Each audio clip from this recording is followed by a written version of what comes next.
L'invité de 8h moins le quart avec vous, Wassila Guitoun, et on va parler sur France Bleu Belfort-en-Béliard de l'année 2017 pour les petites et moyennes entreprises avec votre invité. Oui, Louis Deroy, président de la Confédération des petites et moyennes entreprises. Bonjour.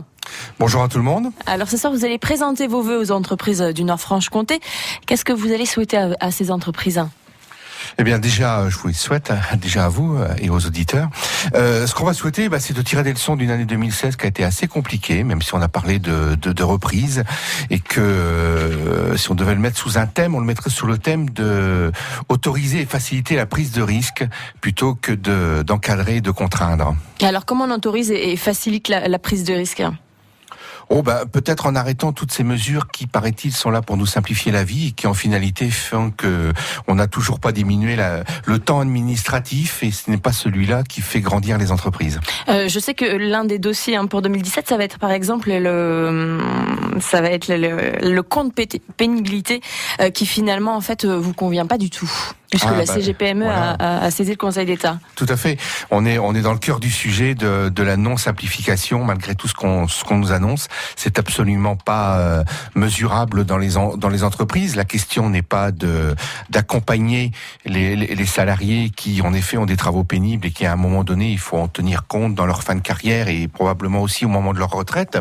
La question, c'est la manière de faire, et toutes ces méthodes mises en place ne sont absolument pas applicables dans les TPE, PME, où on ne peut pas mettre les procédures qu'on va mettre sur des grandes entreprises où le salarié a souvent des travaux beaucoup plus récurrents. Mais vous le voyez au quotidien que c'est difficile à appliquer. Comment est-ce que vous le voyez ? Qu'est-ce qui est difficile par exemple ? Si on prend simplement la problématique du critère de port de charge, autant sur un ouvrier qui fait régulièrement le même job, on va pouvoir tenter de mesurer le poids porté, le nombre de fois par jour, combien ça représente de kilos dans l'année, et en tirer un critère de pénibilité. Autant sur une TPE, PME, la majorité des salariés sont polyvalents, donc un jour ils sont sur une tâche, le lendemain ils sont sur une autre. C'est absolument pas mesurable techniquement, et les solutions proposées aujourd'hui ne permettent toujours pas d'avancer. Est-ce que vous avez saisi quand même, est-ce que vous êtes adressé au ministère du Travail ? Oui, tout à fait. Nos instances nationales sont sur le sujet, mais on n'a pas l'impression de parler la même langue. On ne doit pas être dans le même monde entre nos administrations et la réalité du terrain. Il y a un autre dossier qui va être largement abordé ce soir lors des vœux. C'est la question de l'accompagnement, de la prévention du suicide en fait chez les chefs d'entreprise dans le Nord-Franche-Comté. C'est bien ça ? Oui, tout à fait. On tire souvent au moment des vœux des expériences de l'année précédente pour essayer de faire mieux l'année suivante. On a eu un événement très difficile au niveau de la CGPME l'année dernière avec le suicide d'un chef d'entreprise que nous accompagnons dans ces difficultés. Force est de constater qu'aujourd'hui, on n'a pas les outils de prévention de ce qu'on appelle pompeusement les risques psychologiques. En clair, comment être là au bon moment pour empêcher le geste fatal. Donc, on va tenter cette année de mettre en place une structure d'accompagnement. Et alors, sous quelle forme justement ça écoutez, on lance le groupe de travail ce soir avec un de mes vice-présidents qui en prend la charge. Donc on va regarder, il existe déjà un certain nombre de solutions mises en place ailleurs. Donc on va aller faire un petit peu nos courses, voir ce qui existe et puis l'adapter à nos besoins. 7h48, l'invité de 8h moins le quart, Louis Deroy, président de la Confédération des petites et moyennes entreprises du Nord-Franche-Comté.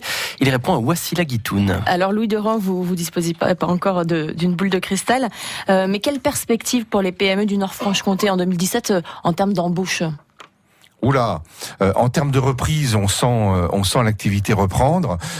En termes d'embauche, je suis toujours extrêmement inquiet parce qu'on se rend compte que le mouvement général est plutôt d'éviter d'embaucher, même si l'activité reprend. On va entendre parler de plus en plus du recours aux travailleurs indépendants. Alors, pompeusement, on met pas mal de choses derrière, la main-d'œuvre détachée, l'auto-entrepreneur, etc.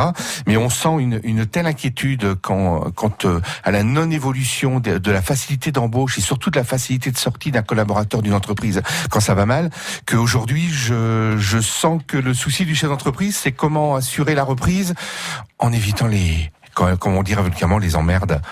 Pourtant, le gouvernement vous a quand même aidé, on peut pas dire le contraire, avec la prime à l'embauche. Début 2016, voilà, on donne de l'argent, une prime de 4 000 € maximum si on recrute un CDD de plus de 6 mois. Est-ce que ça, c'est pas justement une manière d'embaucher ? Est-ce que vous n'avez pas été aidé là-dessus ? Vous savez, si votre employeur vous donne une prime, c'est pas pour autant que vous allez vous acheter une Ferrari, parce que vous aurez toujours pas le moyen de mettre l'essence les mois suivants dedans. Donc le problème de la prime à l'embauche, c'est une recette que ressortent régulièrement les politiques, qui n'a jamais marché. Je vois pas pourquoi celle-ci marcherait mieux que les autres. Donc on saute sur les opportunités quand il y a quelques emplois en disant c'est grâce à la prime. Mais non, on n'embauche pas parce qu'il y a une prime qui arrive, on embauche parce que on a une activité et qu'on va être capable d'avoir la lisibilité dans le temps. Dernière question, rapidement, l'un des enjeux 2017, ce sont les élections à venir, l'élection présidentielle. Qu'est-ce que vous en pensez ? Est-ce que ça va être l'un des enjeux pour les petites et moyennes entreprises ? Les élections sont toujours des enjeux pour tout le monde, y compris pour les petites et moyennes entreprises, parce qu'on espère que bien les problèmes d'avant vont être réglés. On sent qu'il y a une prise de conscience générale de la nécessité de réformer en profondeur et d'arrêter les réformettes. Le discours est assez général, que ce soit à gauche ou à droite sur le sujet.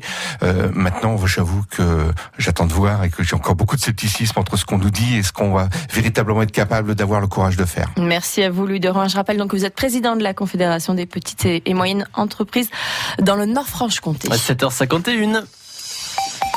L'invité de 7h45 sur France Bleu Belfort Montbéliard est à retrouver sur francebleu.fr.